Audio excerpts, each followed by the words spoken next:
Hey you, how's it going? Today's show is scheduled for one fall for the FFTS Championship. Introducing the guest, Arthur Walwin, and your host, Ruby Bryce, me. You are listening to the 26th episode of Fresh from the Scene. There's links in the description to everything you need going forward, and if you enjoy the episode, please do give it a share, and if you're listening on Apple Podcasts, please take 5 minutes to just give us a review. So with no tapping out and everybody seated, here we go with episode 26 of Fresh from the Scene.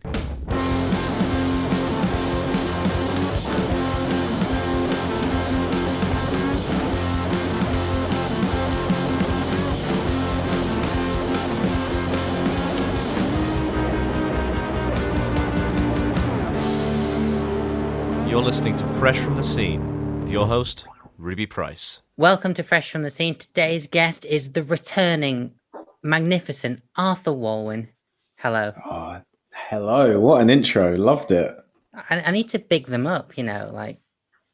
No, absolutely. I appreciate it. Like, usually you just get, hey, here's this guy. But no, I love it. Yeah, so how have you been? It's been over a year since I last had you on here. Yeah, it's been over a year. When we last spoke, I was like just getting over COVID, which was disgusting. It was horrible. Since then, like back in London, loving life, making music, making all kinds of art, just being creative any way I can. But yeah, it's been good. It's been a very, very creative year. Like it's not been, if you compare it side by side to any other year, it's not been that busy. Like I haven't done any shows, haven't been on tour, haven't really released that much. But if you take it into perspective in terms of what 2020 was, it was super busy. So yeah, it's been good. I feel good right now. I mean, that's what we want as a minimum, really. Just feeling good right now. I'll take that. Absolutely. No, honestly, feeling good, feeling positive that is the sky for me right now. Is just as much as I'm aiming for. So last time I had you on, it was just before Calgary was released, as you called it, a single short film. How was the reaction to that? Did people like it as much as you were expecting? Did people kind of go a bit more wild than you were expecting? Yeah, honestly, it was super positive. Loved it. Like, as I said, for me, it was just so fun to do as someone that loves music, like particularly that style of music. It was a bit more, it was kind of leaning into a bit more of like my roots in like the emo scene and stuff. Very much that kind of vein. And so the song itself I absolutely loved. And then to get to make a short film around it, I could have just sat on it and I would have still loved it. But the minute I put it up, the reception was really good. Everyone involved loved it. And just the community just of the music scene and like everyone outwardly. And obviously like the video, the film itself kind of touches on same-sex relationships. So I had a lot of people from the LGBTQ plus community reach out to me as well and just say how much they loved it and felt seen in that video as well. So that was really awesome. So just all round, I mean, music wise, visually, everything, absolutely great to finally have that out there. I know what you mean about the LGBT community, like jumping on, any form of inclusion, Yeah, it's crazy. Like, I mean, I kind of just saw it as a chance to highlight, people that aren't always seen in music videos, especially in the type of music I do. Like emo and rock, I think is still, we're getting there. We're still a little behind. We're moving on a little bit, but so I just thought, fuck it, let me try this. It was a cool story. It was just a fun way to kind of just mess around with some really cool people, and it looked great. But yeah, no, it was a cool thing for me, just for people from that community to kind of reach out and be like, hey, like we dug that. Yeah, absolutely. I don't know if you've seen, but the new Dodie video features her kissing both men and women, people who are presenting as male and female, and the comments were like, hey, she included both, so like both of us know that we can have our heart broken. Yeah. No, it was awesome. I checked it out the other day. She's so good. She's been consistently great. Like, I love Mm, Dodie's music. Like, it came up in my memories on Facebook the other day. Like, I did a cover of her song She it's a banger.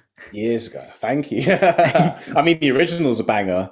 But yeah, that was awesome. That was really good to do. And I feel like that was one of the first times. I mean, I could be wrong because that's when I kind of discovered Dodie, but I feel like that was the first time that she kind of touched on, like sexual fluidity and stuff, because it talks about her like being with a girl and stuff. Mm. So I feel like it's been a long time coming for her to like be that open in her music videos visually, but I feel like she's always kind of spoken about it in her songs, which I think is amazing. Yeah, like I think Sick of Losing Soulmates had the music video at least had two women in a Yeah, I relationship. remember that one. Yeah, Yeah. but also like it didn't feature Dodie in the video, so like it could be Hmm. seen as just a bit sideways to it. But no, it was this one was Oh, her actually, mate. doing it. Do you know what, Loki? I feel like that's. I didn't. I may have. I need to check my notes. In like my director's notes for the Calgary video, but I think that might have been one of the inspos for the Calgary shoot, because I definitely remember watching that video years ago when it came out and loved it. Was inspired by it, and it was just great that Dodie wasn't in it. I mean, Yeah, like, she's amazing. I love looking at Dodie. She's awesome. But as an artist, like, we always feel like we have to be the center of attention and we have to be on camera performing. And yeah, I'm pretty sure that was one of the videos that I had marked down as just an inspiration for Calgary. Just like, it has nothing to do with me. I don't need to be on camera at all. This is just a beautiful story we're going to tell. And yeah, I absolutely love that video. So yeah, I'm pretty sure it was part of the inspo. legends inspiring legends. I mean, you've already touched on covers, so I'm gonna talk about covers. You've been nailing it on the covers over the last year. Thank you very much. I mean, Funeral for a Friend, Holding Absence, Flyleaf, you know, a very Welsh direction for most of those. Yeah, you can definitely tell what I've been listening to recently. Like, mate, it's weird. I feel like I need to spend more time in Wales. I need to get to the bottom of this, like what is going on over there. Because there was one point in time, I want to say 2005, 2006, my favorite bands were, so like top band was always Atreyu. Like, I just loved them.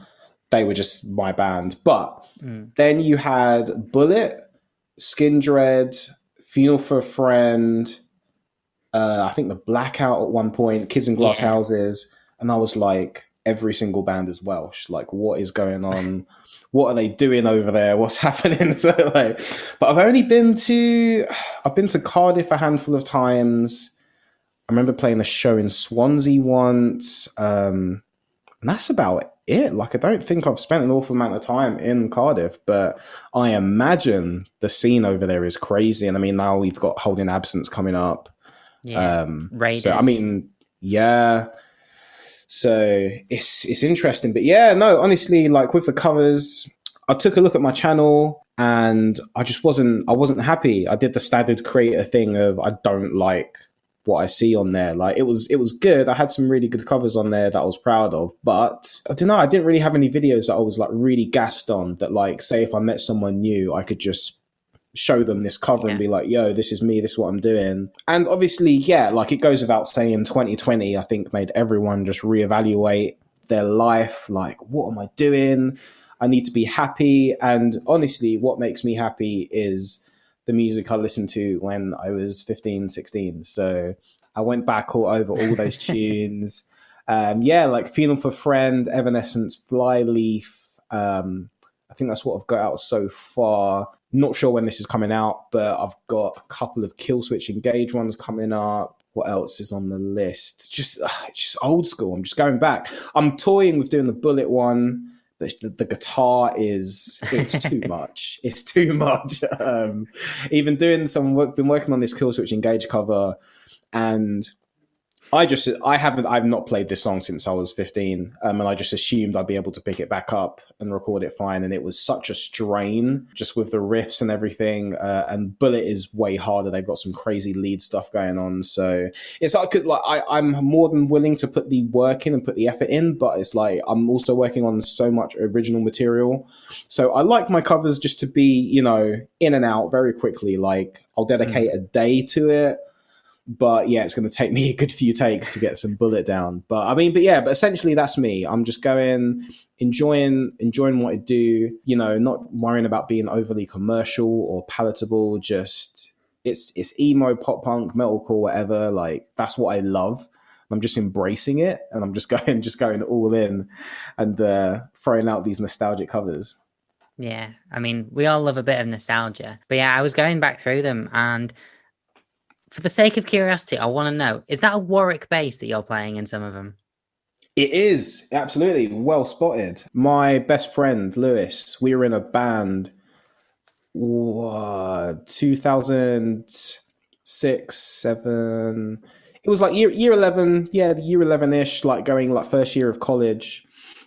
We were in a band all those years ago, and it's his bass. And the band broke up in like 2008. So like, it's just been, I think I borrowed it once to record something and just never gave it back. Like he's just never he's never asked for it. He comes around all the time and he's just not bothered. Like he's got an amazing job. He's busy with his life. Like we still see each other a lot, but he just doesn't, he has no interest in asking for his bass back, but I fear that one day he will. So I'm just using it until I'm making the most of it until that time. But it is a brilliant bass. It is gorgeous. Yeah, I didn't even know that they were a thing until about 3 weeks ago when my housemate, who is a music producer, bought one, a 6-string, Warwick thumb. But also then, like, I realized my partner plays a Warwick bass as well. Oh, no way. You just never know. Everyone's playing Warwick basses. They are so good. I mean, so I've already made a game plan in my head. Eventually, I know he will ask for his bass back, and I'm going to need to source a replacement. I do have one that I tried to teach my girlfriend bass, but she just got bored. So that's back at her parents' place. And it is the worst guitar in the world. Like, it is so bad. Like, it was so brand new, not even secondhand, brand new, fresh out the box. It was £60. And like, it's just some company off eBay that just make the cheap standard. It's a jazz bass shape. And do you know what? I can't crap on it too much because I have got some gnarly tones from it. But like the action's terrible, so I'm getting like super nerdy right now. But like the action's shit, the pickups are just, they're not great. But you know, if I mess around with it on Logic enough, it will sound palatable. So I'm just gonna probably grab that back when my friend inevitably takes back his Warwick thumb bass. But in the long run, I mean, I don't know. Honestly, that bass guitar has just been so good to me that like I've not even needed to look at another bass since I've played it.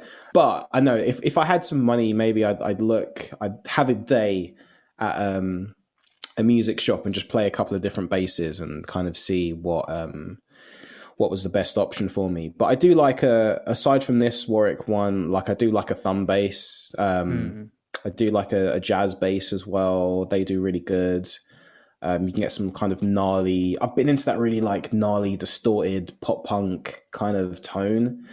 You can really drive it and get some really good stuff out of that. So, but yeah, I'm not thinking about that day just yet when I need to give it back. Well, there ain't no shame in that. And on that topic, let's talk about new single Shame. It's out the 14th of May. But yeah, like let's talk Shame. So what's different about it? Firstly, that was an awesome segue. That was fantastic. I am the queen of segues. Absolutely. Oh my God. Shame, I'm fully leaning into the old school vibes. Do you know what? I've been listening to a lot of Pale Waves. Absolutely love them. Bieber Doobie. I mean, like, yeah, any dirty hit band. Just been vibing that whole kind of throwback Avril Lavigne-esque kind of stuff. And like, it's kind of taken it there. Like I think it was you that commented on one of the videos. He was like, "Did I Record hear scratches. scratches in there?" I was like, "Yeah." It's like, "Yeah, I just did it." I was like, it needs it. It needs that 2001 kind of feel." Yeah, do you know what? It's just really cool. Honestly, like, so it's weird for me because it was finished. It was finished and mixed before we talked. I probably finished it around the same time as Calgary. But I just sat on it. I didn't really know what to do with it because at the time, like, Calgary was probably as emo and guitar based as I wanted to go.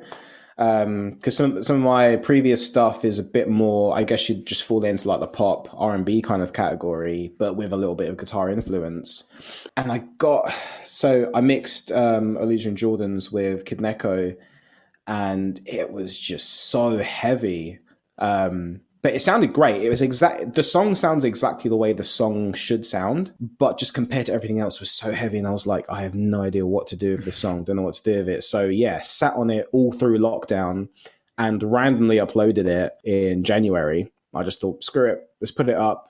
Just give it to the world, see what happens. And yeah, it went crazy. Absolutely went crazy. Got picked up by a bunch of different Spotify editorial playlists, and just so many people have reached out, like behind the scenes wise, and all that kind of stuff. And it is just, so that blew up. And for the first time, I'd kind of embraced like the alternative scene again, and just kind of been like, okay, like there is a market for that.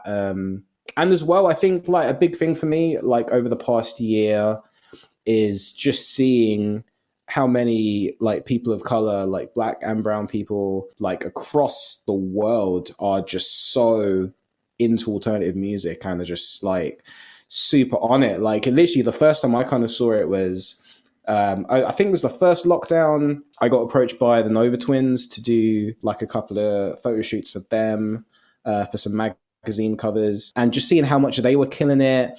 And they're signed by Jason from 333, and it's just like they're like, once I started talking to those kind of people, and there is honestly like my whole Twitter now is just like black emo Twitter. Like everyone on there is just like so good and just crushing it. And just seeing how that scene's kind of evolved, I was like, like the worst thing in the world for me would just to be, I feel like I've had like a massive part in kind of starting that scene, like from doing covers back in the day. But then I kind of just went away. I kind of left it alone for a bit. It just got stale for me.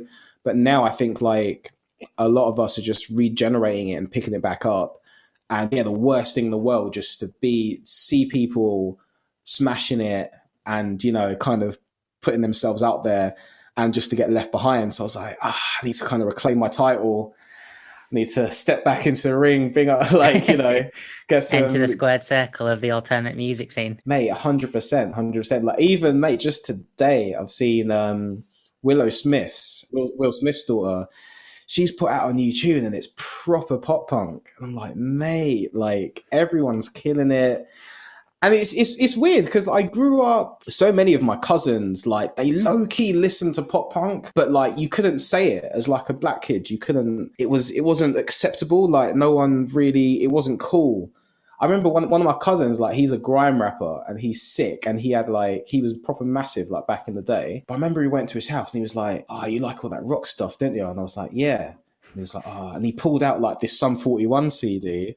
And he was like, yeah, no, I do listen to this sometimes. I was like, what? Like, it was so crazy. I was like, but he couldn't say it. Like, I don't know. It was like this weird, like, I don't know. It was strange. So like as much as we've seen, people of color aren't really that visible in the alternative scene, even though we are there and we have been there, there was a point of time where we were getting it from both sides. Like, so like my family wouldn't get why I'm listening to this devil music, and yeah, so it was strange. It was strange. But now I think everyone's just like, fuck it. I like music, whatever that is, whatever type of music it is. Like everyone has a right to it. Like it's fucking sound waves, man. Like just do it, make it, listen to it, do whatever you want. Once I kind of had that realization, because I have so many voice notes and demos that are just pop punk bangers, but I've just kind of thought, I'm not really doing that right now. But now they're all coming to light. And Shame is one of them. It came about quite quickly, actually. It was just a riff I was just like messing around with. And I was like, okay, this is going to be the next one. There's a whole load more like that. Of just, as I say, I'm reclaiming my title. The music video was shot in an abandoned school. Uh-huh. I've seen the behind the scenes because I've pre-saved it like a responsible human being. Thank you very much. How was shooting in an abandoned school and stuff? What music video inspirations, etc., etc. So good. My really, really good friend, her name's Artemis. She is a wicked photographer, filmmaker. She lives in this school. There's this thing that I never knew about in London called a guardianship, where you can basically the council will let you live in an abandoned building because I think like they want to do something with it. They eventually want to turn it into something, but like no one's bought it yet or no one's like leased it out. And I think this has been going on for about 10 years at this particular place. So until then, to stop people squatting in there, they're like, okay, you can rent it for super cheap, like do what you want. But when we decide to have it back, you have to leave, basically. So her and she, she's got the most amazing housemates. They're all super cool. We've like partied loads. But yeah, like we just went up there and it just looks amazing. It's just a huge school hall. I don't think it's been touched since like the early 2000s. So the colors are very warm and kind of worn out. And I was like, the aesthetic here is just perfect for everything. And yeah, as I mentioned, Artemis is an amazing filmmaker. So we just connected like super easily. And I was just like, look, just follow me around with a camera for a day and I'll throw it together on Final Cut when I get home. And that was literally it. That was the video process. We just did a couple of setups. We did like 3 or 4 different setups. And then we walked around Camden for a little bit and got some, got to get the cool slow motion stuff with the city lights in the background, all that kind of vibes. But yeah, no, it was just a cool little fun video to kind of throw together because, as we know, everything is about content. So content is king, apparently. Apparently, but like it is, it's so true. And honestly, like from that shoot, we just got so much. We did it all. We got some stills as well. So the cover art as well was from that same day. Yeah, it was just really fun. It was really fun to do. I love working with her. She's just started a really cool band called Mungbean. I'm going to plug them, even though we have no music out yet, but they're going to be really cool. And her and the other guy, Lawrence, they just have the coolest aesthetic. And we did a really, really weird photo shoot last weekend. They basically went into Tesco and bought every single thing that was pink. There's like Rose and who's the guy? Percy? Is it Percy Pig? Percy Pig's right? The M&S dude. That's it. No, sorry. So it was M&S. Yeah. There's like a ton of Percy Pig stuff and just like pink sweets and pink and red sweets and all this stuff. And we just like covered Lawrence's bed in all this pink stuff and like strawberry laces. And it's just all over them. And I just took a bunch of cool pictures from above, and they're both in these like matching candy striped pajamas, and it's just gonna look so cool. It's so interesting. I'll send you a link after this, but yeah, they're really cool. So yeah, I mean, this past year has just been like just connecting with so many cool creatives and interesting people that have a vision of just making cool art. And it's so good when you can, it's something, we're not just having fun. I mean, we are having the best fun, but so much cool stuff is coming from it that lots of people like. And I think that's the best kind of cross section you can hope for as a creative. Like, because I've made stuff that's done really well, but I was half asleep, like in the studio doing it. Yeah. So this is great. I'm connecting with amazing people, making amazing artwork, and it just happens to be really good as well. And it's always a great feeling, when it actually gets released. Like I spent nearly a year working on my first Rubes Media music video for a band. But when it was finally released, like in September, it was like, oh, thank fuck. So and also good, people were vibing with it. And I was like, I made that. That's It's not even awesome. my song, but I made that and Nah, people but are you were liking it. part of it. Yeah. Honestly, like that's such a big part of it, like being, the videographer, the director of something. Because yeah, a lot of the music I discover is from music videos from YouTube. Mm. So, you're a big part in, that band that band being discovered by people. And I think, yeah, it's so cool. And in a weird kind of, okay, how honest am I going to be? Come on. There's a thing with singers. We are all fucking egomaniacs. Like, I'm sorry, but we do love ourselves, and we love the attention that you get from fans and just people that love your music. And I don't think anyone really says it enough, but I've been trying to be more open about it, because every time I do say it, everyone else that is an artist is like, yeah, no, I do feel that way. And we do love it. Like, the attention is so good, just from people saying that they love what you've done. And I kind of just looked at myself and I was like, oh, I've not had that in a while. Like, maybe I should have that again. Like, how about I put out a song and people can like it and I can get that good feeling again? Like, it's such a simple equation. I was just sitting around, it's like, oh, like, why aren't my followers going up? Like, why is no one subscribed to my channel? Like, I'm not making any money off Spotify or anything. I was like, oh, I haven't released an original song in like 3 years. That's probably why. Like, I should probably do that. And yeah, like, so that was probably a big reason of why I just uploaded Illusion Jordans randomly, because I was like, because I remember releasing songs and then someone from the middle of nowhere randomly tweets you and they're like, oh, I just heard this song, it was amazing, I love it. And it's like, yeah, it's like I've literally had that every day since that song has been out, and there's still people finding it now, like 3-4 months on. They're like, oh, I love that song, and it's so good. It's honestly, like, it's amazing having people appreciate the art that you've made. So yeah, no, I totally get it. I thought maybe we could touch on wrestling, Oh my God, yeah, no, Yeah. we have to. We absolutely now that have I'm to. actually a wrestling fan, and pre-pandemic, I remember you were involved in the now closed London School of Lucha Libre. Oh, mate, heartbreak, absolute heartbreak. Like, Yeah. so as far as I know, I mean, so the school itself is going to try and continue, but the building, so we practiced at this place called the Resistance Gallery in Bethnal Green, and it was just so cool. Like, the best way to describe it is, that kind of dingy music venue that everyone kind of grew up in, playing shows. It's the kind of venue that I'm sure the legal capacity is like 150, but every show had like 300-400 people in there. It was like, and I feel like in music, I'd kind of like left that behind because I'm massive now or whatever. But like, you don't really get those kind of venues anymore. It's all, your O2 academies and all the proper venues. Like, I never really get a chance to go to like small, dingy, law-breaking venues. And it was so cool to not only train at the Resistance Gallery, but to go to shows there. And it was just outrageous. It was so outrageous. Like, London Lucha Libre is just, it was such like a pure form of artwork. Like, just pantomime on crack. Like, it was insane.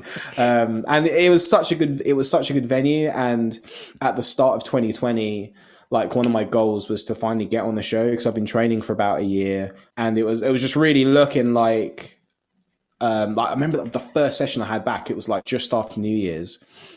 I had my first training session and everything was connecting. Like, I was feeling like so good. I was getting the moves down. Everything was just flowing. And I was like, okay, this is it. This is going to be my goal for this year. I'm going to get on the show.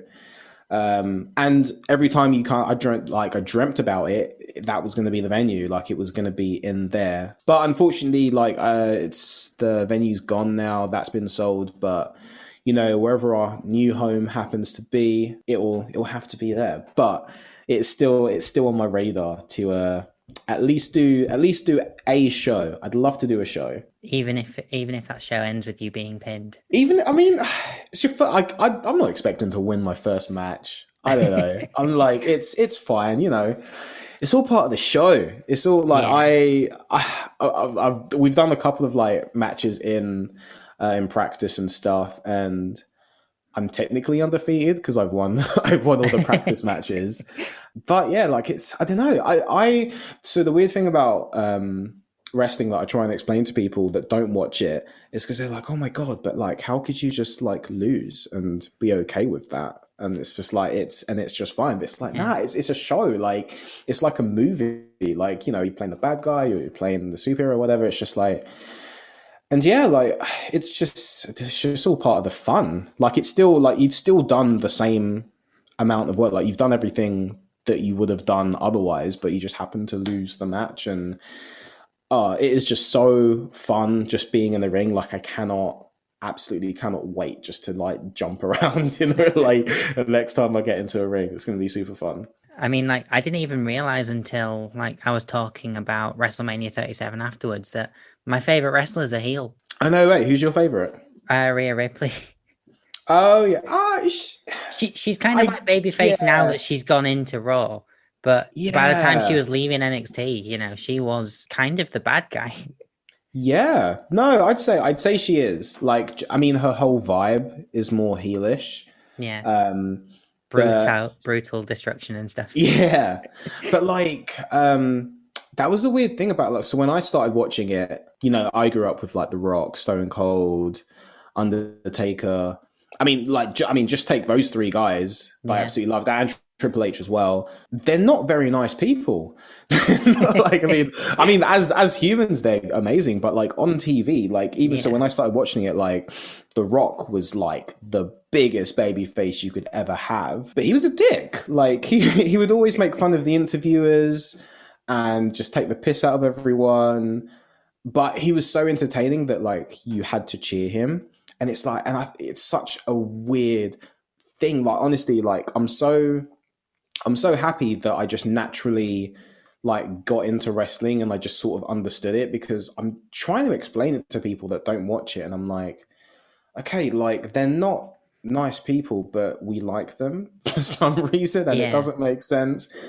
And literally like The Undertaker, I remember like he abducted Stephanie McMahon and like tied her to a crucifix or something weird like that. And it's like, no, he is like a villain. Like he is like the fucking devil. But the minute you hear the gong, like everyone's like, it's like, it's crazy. Like it's so weird. It's the weirdest world, but I absolutely love it. Like so hard. And the parallels between like what I do in music and the wrestling world are just so interconnected. Like there is so much overlap. There's so many people like in the music scene that absolutely love wrestling. There's so many like wrestlers that like wish they could be in a band, and like and that was like so many people that I've connected with at the London School of Lucha Libre have been like, there's one guy, Dave, like we just walked in, we were like locking up in practice and he had like an Architects shirt on. I was like, oh shit. And like, honestly, so many people that are interesting, like they love alternative music and pop punk and everything. And it's just like, yeah, it's super cool. It's just such a cool community. I love it. And I mean, going back on that whole Welsh thing, Junior, I think it's Marcus Andrews, or Marcus Evans, you know, NXT UK and stuff. So we follow each other and have spoken like a handful of times, and I'm just like, I'm biding my time to when I throw out the possibility of a collab. I'm just waiting. I'm waiting till for the right moment. But he's sick. He's like my goal. Originally, it was Chris Jericho. Obviously, like he's kind of the blueprint for someone that does music and is like a top class wrestler. But obviously, Mark Andrews, like he's pop punk as fuck. Like it's, you know, he's so cool. Like the coolest thing ever. He legit just stole my dream from my head and made it a reality. So NXT were they had a show at Download, like during Download Festival. So to promote it, Junior were playing their set. Pete Dunne came and attacked Mandrews at the end of his set and like threw him off the stage. And then Mandrews done like a moonsault from the stage, like into the crowd, like on top of Pete Dunne. And he got back on the mic and like cut a promo and was like, "I'll see you at the NXT 10 tonight." And I was like, "Oh man, like you've just merged pop punk and WWE like so perfectly." I was like, "Oh man, it was so good." It's like my favorite YouTube clip. I just watch it randomly sometimes. So I'm just like, it's the coolest thing I've ever seen. And it's always what I've wanted to do. Like my goal was to like, if I ever did like a headline arena tour, I was like, so you came to one of the Busted shows, right? Yeah, I came to the Manchester one. Oh, sick. So you know how there was obviously the main stage and then there was like B the B stage. stage, yeah. So my goal, if I ever do arena tour, the B stage is going to be a ring. And like Busted went and did like a little acoustic set at their B stage. I'm going to go and just do like a couple of songs in the ring, and then some rando's going to come and attack me. And then we're literally just going to go into a match. We're just going to have a straight up match in the middle of a concert. And that's going to be it. And it's going to be crazy. But like, yeah, Mandrews has already done that in like some form. But I want to take it to the next level. You'll just have to, drop a challenge of Mandrews whilst you are performing. I kind of need to call him out, but also like collab at the same. Like I kind of need to, yeah.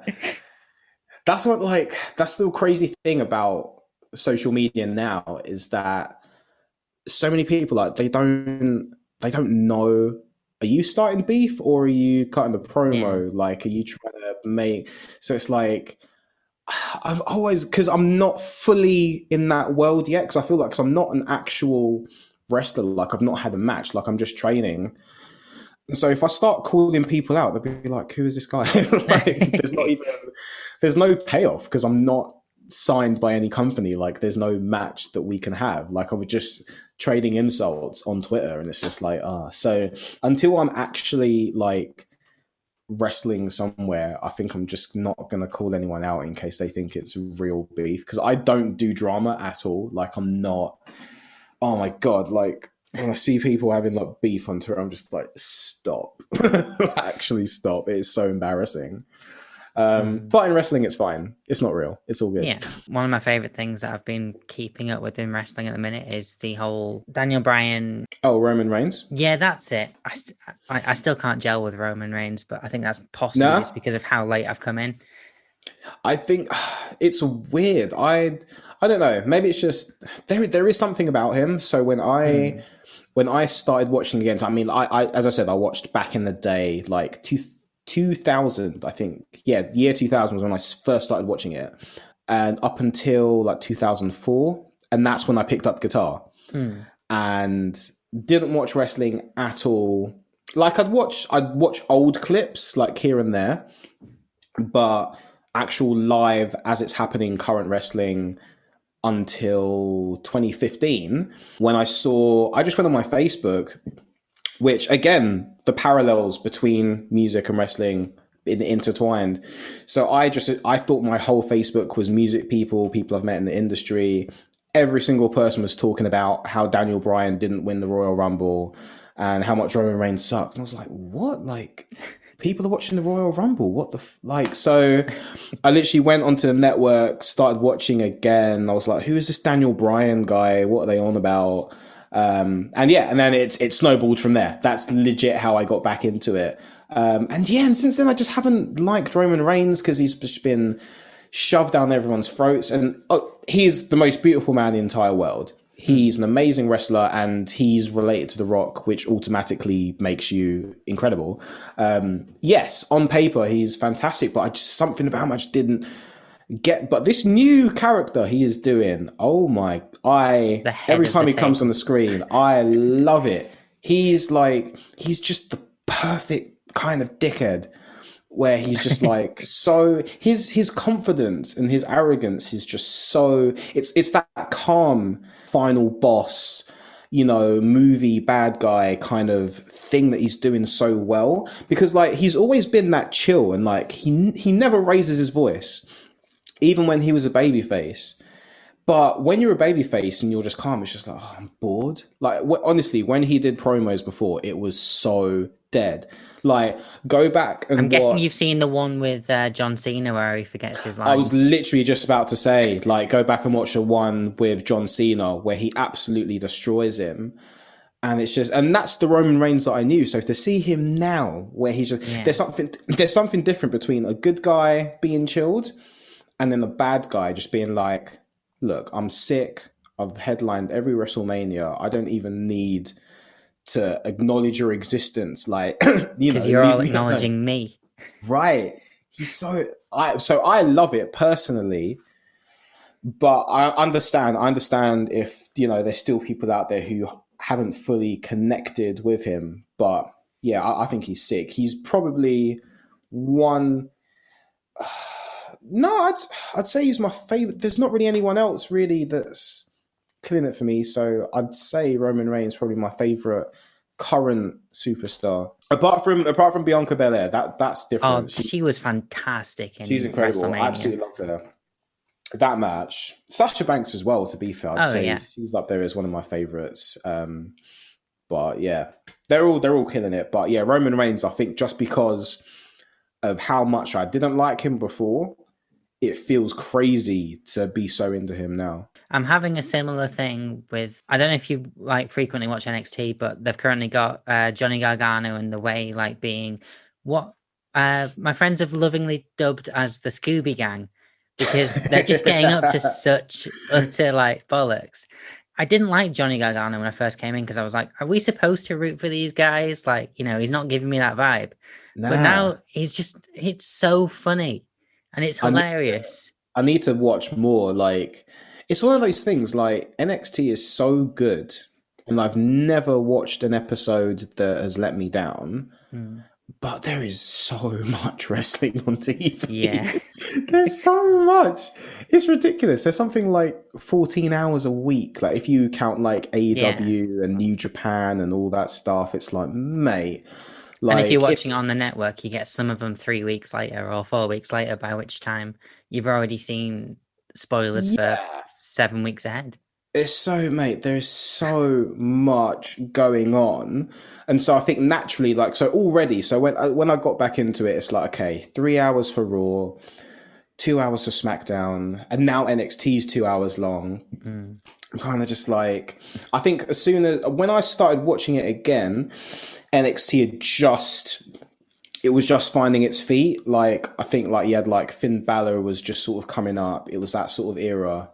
And Sasha Banks and Bayley were starting to headline stuff. So it was sick, but it was it's an extra hour that I need to put aside. And now it's 2 hours. So it was just a lot. So I think it's still kind of in my head that it's just it's just a bit long. But it's as I said, it's never let me down. It's such a good show. I need to.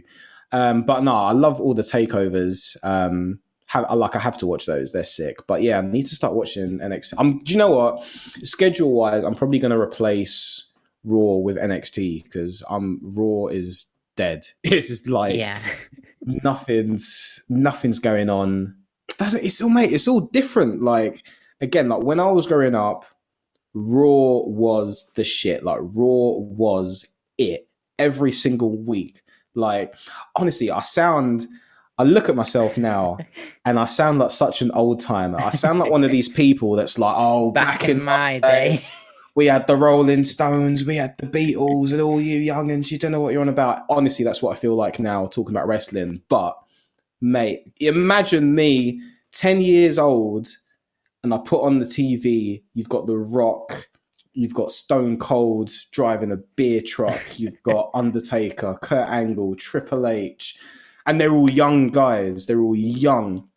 And then you had John Cena, Brock Lesnar, Randy Orton, all these guys on my TV every single week. And so when I started watching, I still had a year and a bit of WCW as well and ECW. So I had all of that. So you had Nitro and you had Goldberg and Nash and NWO and all this. And it's just not there yet. It's not the same now when you go on Raw and it's just dead. Oh, so it's so I They've might got need they've to. got Ric Flair's daughter. They've got Ric Flair's daughter. She's good. Like, honestly, I can't take She's it away good, from but Charlotte. she's Like, she's sick. yeah. But they need to. I feel like. Do you know what? It's hard because she's a sick wrestler and she should be able to just be Charlotte and be her own Mm. person. But where Ric Flair is, he is Ric Flair. He is what he is. You can't not. I get it. I get it why they're like, you basically need to be Ric Flair's daughter. Like, that needs to be your character. But I'm just like, it's just what? It's just whatever. Yeah. It's just, it is what it is. But yeah, Raw's been letting me down the past couple of weeks. It's just not exciting. And mate, it's still a pandemic.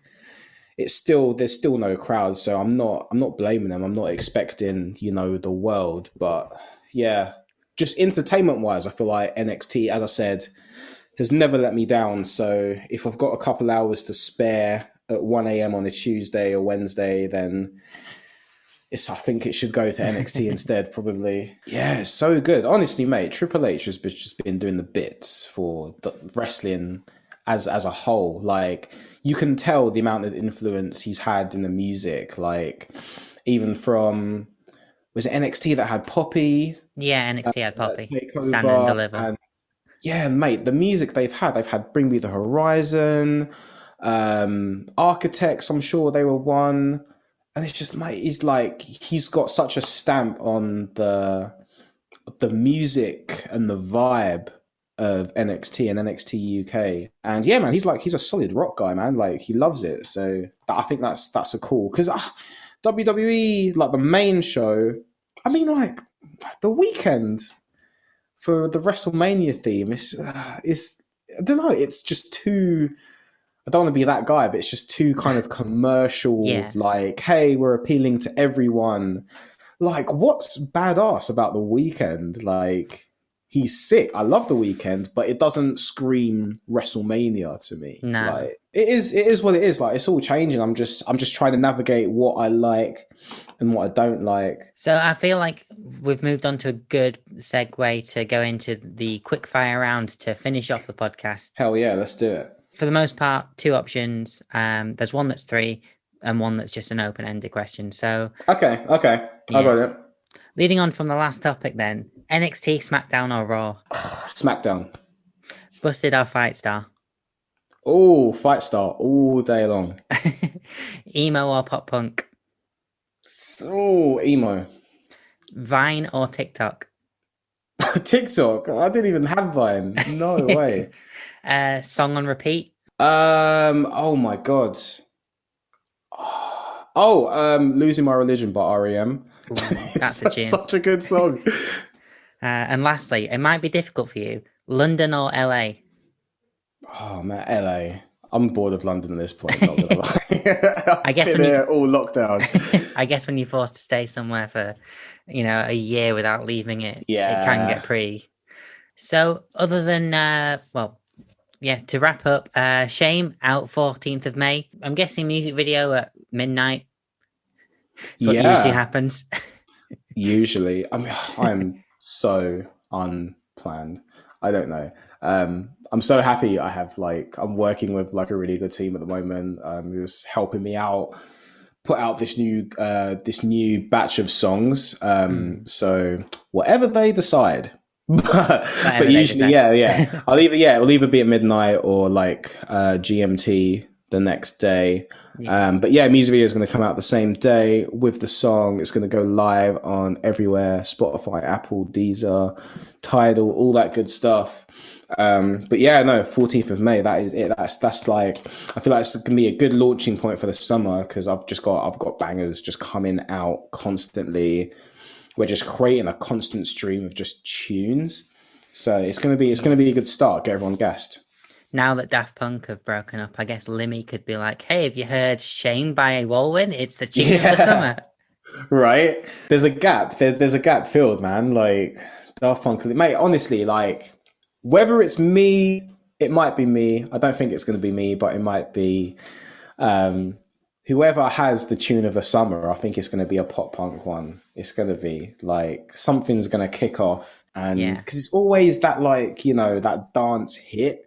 We've not had like a proper summer pop punk hit in years, like not since, you know, Blink and like, you know, probably not since Blink or maybe some, but yeah, I think this is the year. Whoever it is, it might be me. I don't know. I'm gonna try. I'm gonna try my best. But yeah, it's gonna be a good summer for alternative music. Yeah, and if anyone does pick up on you and wants to find you, where can they go? So Twitter is probably my most active. Instagram as well. _Walwin, WALWIN. But now TikTok as well. After months of pressure from everyone in my life, I made a TikTok account and I'm on there and I'm posting fairly regularly. You know, I'm putting some stuff up there. But yeah, TikTok is the same, _Walwin, WALWIN. But yeah, TikTok, Instagram, and Twitter. And YouTube as well, Walwin Music. That is my channel. New covers every Wednesday, if I can. but that is the goal. Yeah, I'm putting out new covers every Wednesday. Some new ones, some nostalgic ones. I was just finishing off one before we did this call. But yeah, that as well. Walwin Music on YouTube, but everything else is _Walwin. Nice. And everyone listening, you heard that? Go listen, go watch, go vibe. Have a good time. Hell yeah.